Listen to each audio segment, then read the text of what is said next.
Assalamualaikum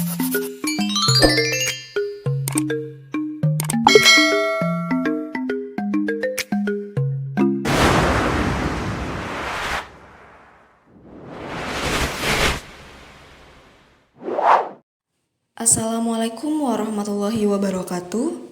Di sini, kami dari kelompok 6 ingin memaparkan materi kami yang berjudul Emotional Spiritual Question.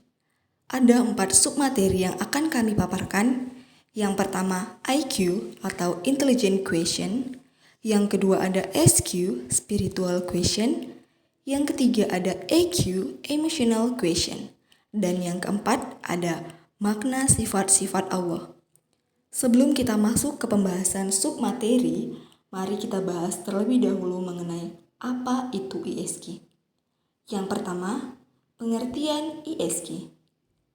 ISQ merupakan sebuah singkatan dari Emotional Spiritual Question yang merupakan gabungan dari EQ dan SQ, yaitu penggabungan antara pengendalian kecerdasan emosi dan spiritual.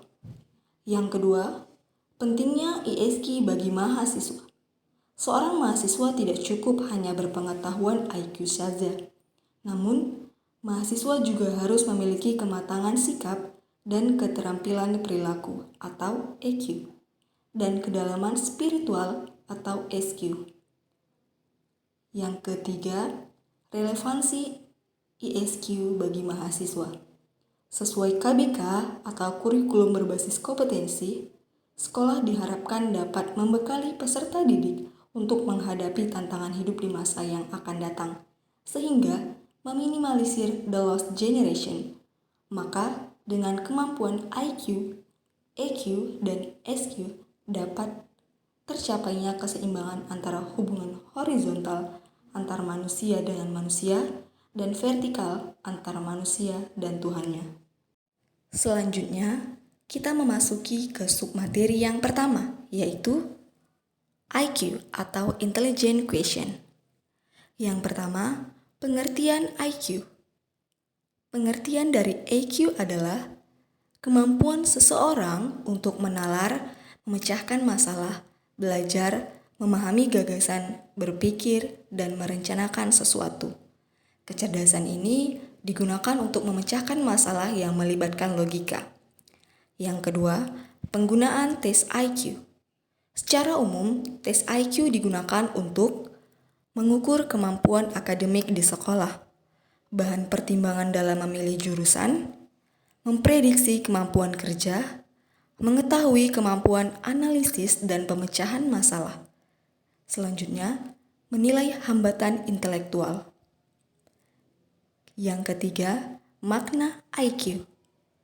Istilah umum yang digunakan untuk menjelaskan sifat pikiran yang mencakup sejumlah kemampuan seperti kemampuan menalar, merencanakan, memecahkan masalah, berpikir abstrak, memahami gagasan, menggunakan bahasa, daya tangkap, dan belajar. Yang keempat, pentingnya pergeseran makna IQ. IQ memberikan kecerdasan dalam berpikir dan bertindak secara logis.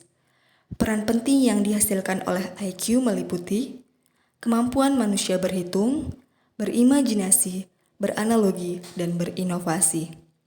Yang kelima, persentase otak. Umumnya, IQ rata-rata manusia yang paling rendah berkisar antara 90 sampai 110. Untuk normalnya sendiri, 111 sampai 120. Sementara, untuk mereka yang mempunyai IQ tinggi, biasanya berkisar antara 120 sampai 130. Untuk submateri yang kedua ada SQ. Yang pertama ada pengertian dari SQ. SQ adalah kecerdasan jiwa yang membantu seseorang untuk mengembangkan dirinya secara utuh melalui penciptaan kemungkinan untuk menerapkan nilai-nilai positif. Yang kedua ada ciri dari SQ, ditunjukkan dengan kecerdasan seseorang untuk menunjukkan pengalamannya sebagai bentuk penerapan nilai dan makna. SQ memiliki 12 prinsip. Yang pertama ada self-awareness atau kesadaran diri. Yang kedua ada spontaneity. hidup dan responsif terhadap kondisi dan situasi yang ada. Yang ketiga ada efficient and value-led, bertindak dari prinsip-prinsip dan keyakinan yang mendalam. Yang keempat ada holistic, melihat pola hubungan dan koneksi yang sangat besar, serta memiliki rasa memiliki. Yang kelima ada compassion, memiliki kualitas tentang perasaan atau keharusan dan empati yang mendalam. Yang keenam ada celebration of diversity, menghargai orang lain atas perbedaan mereka. Yang ketujuh ada feel independent, berdiri melawan kerumunan dan memiliki keyakinan sendiri. Yang kedelapan ada humanity atau kerendahan hati, memiliki kepekaan rasa untuk menjadi seseorang yang mampu mengubah perasaan di lingkungan sekitarnya. 9 ada acts fundamental, why question, perlu untuk memahami segala hal-hal sampai bagian yang terdalam. 10 ada ability to reframe, berdiri kembali dari situasi atau masalah dan melihat gambaran yang lebih besar. 11 ada positive use of adversity, belajar dan tumbuh dari kesalahan, kemunduran dan penderitaan. 12 ada sense of vocation, merasa terpanggil untuk melayani, untuk memberikan sesuatu kembali. Yang ketiga ada INTSG, adalah bagaimana manusia mampu memaknai apa yang dipikirkan, dikerjakan, dan dihasilkan. Dari proses ini, terwujudlah sebuah prinsip bertindak yang beralaskan pada titik pribadi sebagai manusia ciptaan Allah. Inilah yang dinamakan titik kulminasi Tuhan atau dikenal dengan nama God Spot, yang diwujudkan sebagai hati yang bersih dan bersinar. Manusia dan Tuhan tak bisa dipisahkan. Ilmu pengetahuan yang bersumber dari ide tak akan bisa muncul tanpa bimbingan Tuhan. Manusia terkadang tidak menyadari karena begitu kuatnya dorongan akal. Titik Tuhan betapapun kecilnya akan tetap terlihat. Inilah kekuatan agama yang memberikan daya spiritual kepada manusia. Kecerdasan spiritual sangat dibutuhkan dalam kehidupan manusia karena spiritual bisa digunakan untuk membendung perilaku kita yang kurang baik untuk menjadi lebih baik. Yang keempat ada keberadaan SQ dan ESQ. Keberadaan SQ dalam ESQ memberi penguatan dalam menjawab permasalahan yang tidak memisahkan konsep pemisah dunia dan akhirat dan dihasilkan keseimbangan. Poin yang ketiga adalah emotional quotient atau EQ, di mana dalam pembahasan ini ada 6 poin yang akan dibahas. Yang pertama, pengertian EQ. Pengertian EQ sendiri adalah kemampuan seseorang untuk menerima, menilai, mengelola, serta mengontrol emosi dirinya dan orang lain di sekitarnya. Dalam hal ini, emosi mengacu pada perasaan seseorang terhadap informasi akan suatu hubungan.